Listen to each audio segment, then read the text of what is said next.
Welcome to cooking with Moumita's channel. আজ আমি আপনাদেরকে কুমড়োর একটি রেসিপি বানিয়ে দেখাবো। যারা কুমড়ো খান না তাদেরকেও কিন্তু এই রেসিপিটি খুবই ভালো লাগবে। তো চলুন দেখে নিন রেসিপিটি একবার। আমি কিভাবে এটা বানিয়ে নিয়েছি, খুবই তাড়াতাড়ি বানিয়ে নেওয়া যায়। তো তার জন্য আমি নিয়েছি, দেখুন এইভাবে পটলকে কেটে নিয়েছি, আলু নিয়েছি আর নিয়েছি কুমড়ো। এইভাবে আমি কেটে নিয়েছি, আপনারা আপনাদের পরিমাণ মতো নেবেন। আর নিয়েছি চিনেবাদাম, এই দেখুন। এরপর আমি কড়াই ভাজা মশলাটা রেডি করে নেব। তো তার জন্য আমি 1 চা চামচ গোটা জিরে দিয়ে দিলাম। গ্যাসটাকে লো ফ্লেমে রেখে আমি মশলাটা ভেজে নেব। আর দিয়ে দিলাম 2টো এলাচ। এরপর একটু নাড়াচাড়া করে নিচ্ছি, হালকা বাদামি করে ভেজে নেব। তারপর আমি মিক্সিতে গুঁড়ো করে নেব।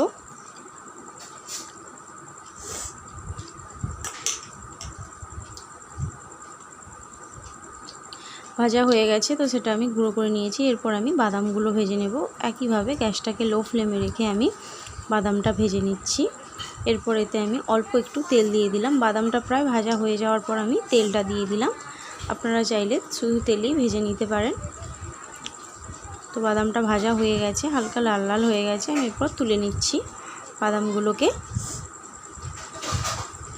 এরপর আমি আরও একটু তেল দিয়ে দেব। এরপর পটলগুলোকে আমি ভেজে নেব। পটলগুলোকে হালকা বাদামি করে ভেজে নেব।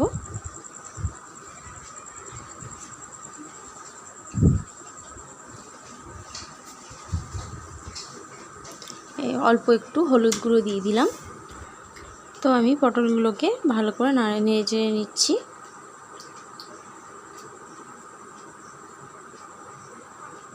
অল্প একটু লবণটা দিয়ে দিলাম। এরপর ভালো করে আবার নেড়ে চেড়ে পটলগুলোকে ভাজা করে নেব। পটলটা ভাজতে একটু সময় লাগে।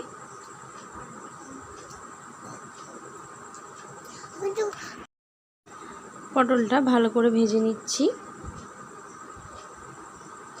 পটলটা ভাজা হয়ে যাওয়ার পর আমি কুমড়ো আর আলুটাকে একসঙ্গে দিয়ে দিলাম।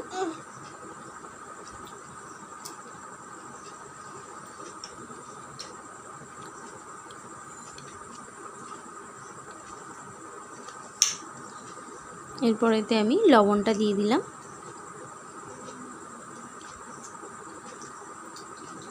হলুদ গুঁড়ো দিয়ে দিলাম। এরপর আবারও ভালো করে নাড়াচাড়া করে নিচ্ছি।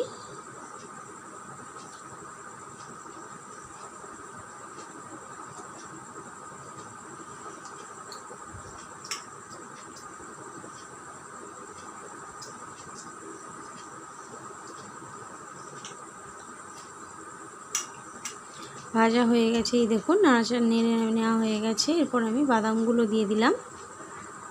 এরপর জল দিয়ে দেব, এই দেখুন।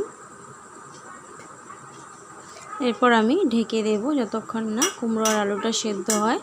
তো ঢাকা খুলে দিলাম, দেখলাম কুমড়ো আর আলুটা সেদ্ধ হয়ে গেছে। এরপর হালকা করে ম্যাশ করে নিচ্ছি।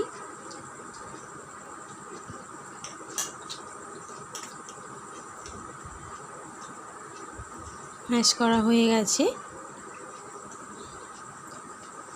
এরপর এটাকে তুলে নিচ্ছি আমি প্লেটে। এরপর কড়াই আমি তেল দিয়ে দিলাম। একটা তেজপাতাকে কুচি করে দিয়ে দিলাম।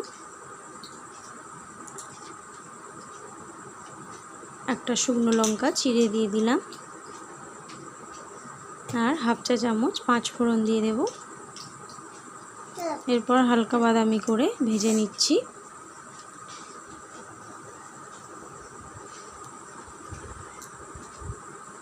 হালকা বাদামি করে ভাজা হয়ে গেছে। এরপর তুলে রাখা তরকারিটা আমি দিয়ে দিলাম। কুমড়োর যে তরকারিটা বানিয়েছিলাম, সেদ্ধ করে রাখা কুমড়ো আলু পটলটা দিয়ে দিলাম। এরপর ভালো করে একটু নাড়াচাড়া করে নিচ্ছি।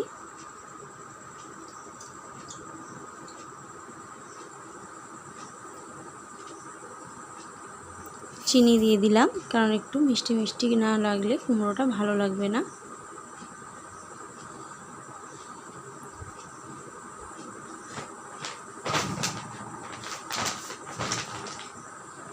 এই দেখুন চিনিটা গলে যাওয়ার পর আমি এতে ভাজা মশলাটা দিয়ে দেব, যেটা আমি ভেজে রেখেছিলাম।